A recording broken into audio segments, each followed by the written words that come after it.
Señor presidente. Yo quisiera también aprovechar para insistir en los puntos que algunos creemos que deben ser fundamentales en el resultado del informe que vamos a votar. Y recuerdo algunos de esos puntos. El principio de precaución, fundamental e imprescindible. La reducción de la capacidad, algo absolutamente perentorio. La limitación de la política de los subsidios públicos.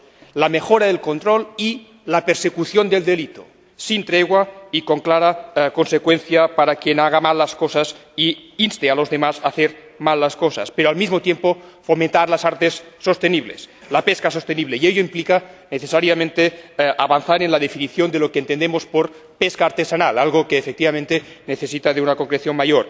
Quiero mencionar también el papel y el reconocimiento que debemos dar al trabajo de las mujeres, algo en lo que nosotros también hemos planteado enmiendas al respecto. Y, finalmente, creo que es importante destacar y pedir una mayor coherencia y responsabilidad en cuanto a los acuerdos de pesca con terceros países. Los ejemplos de Marruecos y Guinea, por ejemplo, nos obligan a ello. Muchas gracias.